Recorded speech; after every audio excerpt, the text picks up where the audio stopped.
All right, well, thank you so much for joining the Justin Comer Show podcast. I'm your host, Justin Comer, and today I have a very special report for you guys, which I'm sure you all saw regarding last Wednesday's riot that happened at UC Berkeley, which is exactly what I'm going to call it because there were peaceful protests there and there were rioters. And this is something that came up from the Daily Caller just a couple days ago.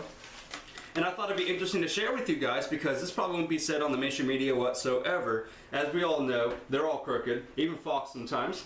So I'm going to just share this with you guys. I'm going to roll this up on screen here so you guys can all see it. And the title is, Look Who Funds the Group Behind the Call to Arms at Milo's Berkeley event. And it starts with the left-wing group that helped originate the violent shutdown of the Milo Yiannopolis event at the University of Berkeley, California.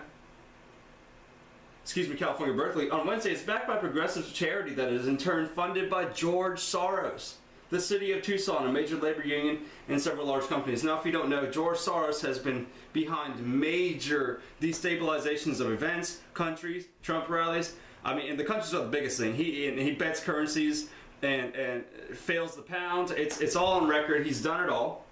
And this is just another example of him using his pro-Nazi collaboration tactics to use groups like the two groups mentioned here. The Alliance for Global Justice, which is based in Tucson, Arizona, and is an organizer and fiscal sponsor for Refuse Fascism, which claims to be a communist group that encouraged left-wingers to shut down the Yiannopolis event. But they are the ones that are, it's ironic because they're the ones that say they refuse fascism when they commit fascist acts against people trying to utilize the First Amendment, utilize freedom of speech, go to an event which it's okay to have protesters at peacefully around it. Don't pluck entrances, don't hurt people, don't shoot fireworks at the buildings, you know, basic things like that they just don't care about. And you know what's funny? Refuse Fascism basically goes on to say in this article, Princeton professor Colonel West, as one of its founding initiators, so he's a commie, basically, and called it righteous to shut down the Milo Yiannopolis event because he's a neo-Nazi white supremacist.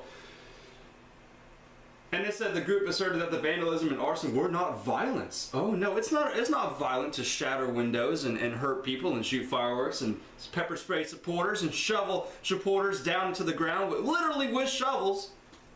Horrible. They say dismantling police fences is not violent. And to compare preventing someone like that from speaking to the real world violence that they perpetuate every day is ludicrous. I don't see Milo Yiannopolis telling his supporters, because I've seen some of his videos. If you don't know who he is, he's a gay conservative white male that goes around these call speeches and is really good on feminism and things like that. And he basically gives the most politically incorrect speeches you could find. They're amazing. But no one that's really listened to him has invoked violence. There's actually been more violence at his events. And there's people taking the mic away from him and just lecturing and calling Black Lives Matter and all that crap. And just like I said, it reports here, one Trump backer was attacked with shovels by men clad in black, which were the Refuse Fascism movement that was there, supported by George Soros himself. He is the hedge fund manager of it all.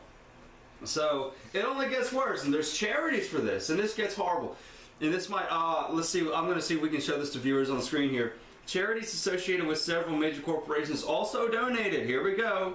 Patagonia, which is an outdoor apparel, environmental apparel organization and group, gave $40,000 to this. Ben & Jerry Foundation, I hate them, I'll never eat them again. Associated with the ice cream maker, gave $20,000. And Lush Cosmetic, I don't even know who they are, gave about $44,000 to this charitable organization. Refuse Fascism. Another bit of irony is seeing that $5,000 contribution from the Peace Development Fund was also given to this. For human rights and social justice. Wherever you see social justice, it's more than likely liberalized. Because it's been liberalized. That's what happened with real human rights and real civil rights. It's been liberalized by liberal media to make it so it's social justice warrior tactics to use against the awful, evil, white supremacist conservative people. And this gets weird. Another major donation came from a group that was chaired by Hillary Clinton during the 80s. The New World Foundation gave $52,000 to this organization. And I mean, it just keeps getting worse. And then Trump's calling to say we should cut federal funding to a school that doesn't allow free speech by provoking horrible, evil, hurtful tactics to people that just want to go and watch an event. And it's okay to protest, but look, if your mother and father's looking at their child on screen doing that, do you think they're okay with that? Do you think they're okay I'm not okay with sending my taxpayer money down to these schools that do this. I don't think the parents would be, on a scale of 1 to 10, a solid 9, 10. So, you know what? That's just me. This is a special report I'm down here with. Check it out online too if you want to. Daily Caller originated from. About George Soros funding the groups that were all part of this, and most of these radical, crazy riots that happen usually are funded by Soros himself. So guys, thank you so much for watching. I'm going to be back here later tonight with my full hour podcast, and I'll be doing a little more special reports and breaks as things go on, especially with the Super Bowl and what happened and what didn't happen, and what they're calling for now. I'll be breaking that down tonight, and I'll cut that out as a segment itself, and let that be singular on its own. So guys, thanks for watching the Justin Comer Show podcast. I'm glad you're staying with us. Stay with me, and I'll be back on later tonight.